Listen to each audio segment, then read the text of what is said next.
கர்த்தர் இன்னைக்கு செஞ்சுட்டு இருக்கிறாருங்க.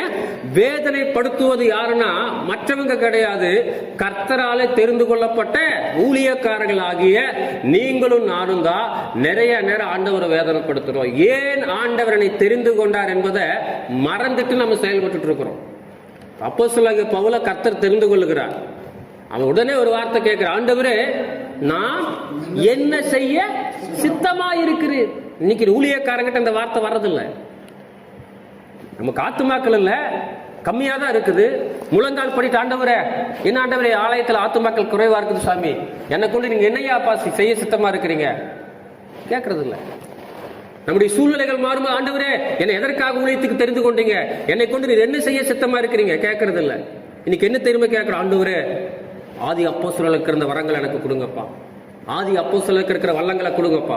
பேதுருவை போல எடுத்து பயன்படுத்துங்க, மோசேயை போல எடுத்து பயன்படுத்துங்க, எலியாவை போல எடுத்து பயன்படுத்துங்க. ஒரு எலியாதா, ஒரு மோசேதா, ஒரு எலிசாதா, ரெண்டு தேவை கிடையாது ஆண்டவருக்கு. நீங்களும் நானும் எலியாவா மாற முடியாது, நீங்களும் நானும் எலிசாவா மாற முடியாது. நம்மளா இருந்தா போதும், நம்மளா இருந்தா போது நம்முடைய ஊழியத்தின் பாதையில கரெக்டா போக ஆரம்பிச்சிடலாம். அப்போ இயேசு கிறிஸ்து சொல்லுகிறார், நான் தான் ரோல் மாடல் என்றார். நமக்கு ஒரே ஒரு ரோல் மாடல் யாருன்னா இயேசு கிறிஸ்து மட்டும்தான், வேற யாருமே கிடையாது. என்னை கொண்டு வேற என்ன செய்ய சித்தமா இருக்கு. அது கொஞ்சம் பேரா இருக்கலாம், நிறைய பேருக்கா இருக்கலாம், பெரிய ஆலயமா இருக்கலாம், சின்ன ஆலயமா இருக்கலாம், வெறும் 5 பேருக்கா இருக்கலாம், இல்ல 5000 பேருக்கா இருக்கலாம். அது எல்லாமே எங்குங்க அவருடைய பிளான்ல இருக்குது, நம்முடைய பிளான்ல கிடையாது. அவருடைய பிளான் எல்லாமே.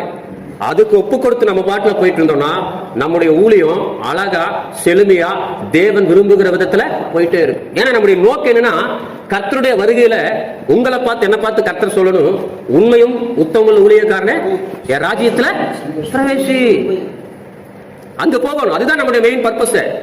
இன்னைக்கு நம்ம என்ன எதிர்பார்க்கறது தெரியுமா, இந்த உலகத்திலே ஒரு பெரிய பிரபல்யம் ஆகணும், இந்த உலகத்துல பயங்கர ஒரு ஃபேமஸ் ஆகணும், நிறைய அற்புத அடையாளங்கள் நடக்கணும், அதிசயங்கள் நடக்கணும், இதைத்தான் ரொம்ப விரும்புறோம்.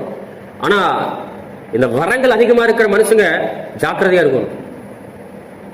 ஏன்னா ஆண்டவர் சொல்லும் போது அக்கிரம சிந்தைக்காரங்களே என்னை விட்டு அகன்று போங்கள் என்றார். யாருங்க?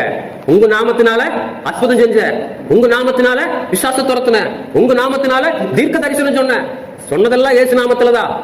ஆனா ஆண்டவர் அவங்கள பார்த்து சொல்றாரு அக்கிரம சிந்தைக்காரர்கள் என்றார். அப்ப இங்க என்ன நடக்குதுன்னா, வரங்கள் கிடைக்கிற வரைக்கும் தேவ நாமத்துக்காக போராடுறாங்க, கிடைச்ச உடனே தன்னுடைய பெயர் பிரஸ்தாபத்துக்கு என்ன ஆயிடுறாங்க, மாறி விடுகிறார்கள்.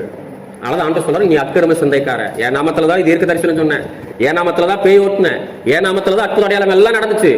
ஆரம்பத்துல நீ கரெக்டா தான் இருந்த, போக போக சிந்தை என்ன ஆயிருச்சு,